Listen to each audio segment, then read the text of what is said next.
Hello and welcome back to my channel. This thought hit me as I was getting my climate control all set up for a good night's sleep last night here in central Iowa. And the thought was, the Sienna Hybrid is an efficient, mobile pod of comfort. Now perhaps Toyota should be sponsoring me for some of these videos, but it's not going to be 100% positive. Okay, the efficient part, I've been getting close to 36 miles per gallon even traveling here, which is amazing.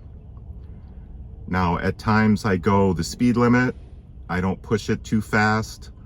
Also, I can use the adaptive cruise to go behind vehicles, trucks or whatever, at a good distance. If you set it for the 3 level, you're back far enough that they can see you in their mirrors, you can see their mirrors, etc. So hopefully that's not too annoying for them. But it does save a lot of fuel. As far as mobile, the Sienna has 500 plus miles of range between Phillips, which is great.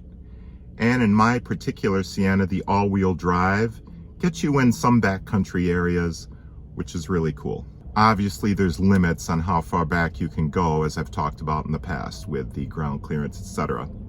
Although that could be remedied with a lift kit, we'll see. The pod of comfort. I'd say there's plenty of room to sleep in here, plus take some gear of your choice.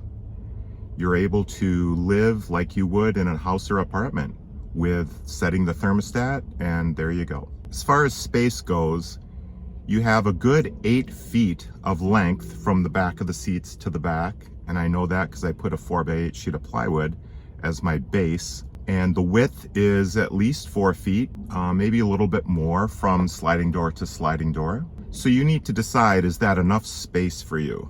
Being a single person for now, it is, and I'm even able to take some fun gear with me, music gear, my bike, etc. Also, of course, I have the rooftop box, which adds even more space. That's optional. And obviously you can't stand up. So you've got to decide, is this going to work for you? This amount of space back here, this pod area.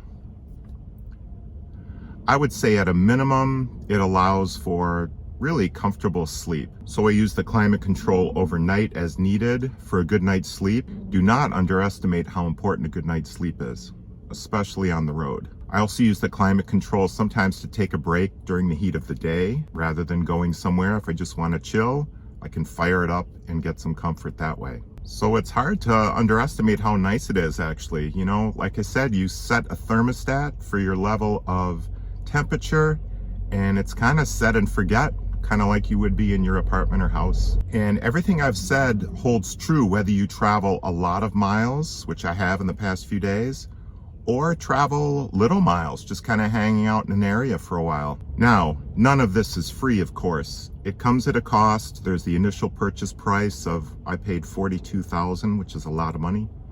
And to be fair, when you run this climate control, you are burning gas. But then again, look at the cost of renting these days, buying a home, or going the RV route with campgrounds.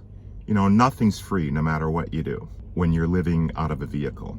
I'll throw this in that the average cost of a new vehicle here recently is over $45,000. So the Sienna is not, you know, it's not crazy expensive compared to the average. And when you do fork out the money for a new vehicle, you would hope that you get years, let's hope so, of trouble-free driving. Okay, so that's it. Hopefully this didn't sound too much like a commercial for the Sienna, but I'm just very impressed with how it's been going so far and thought I would share these thoughts.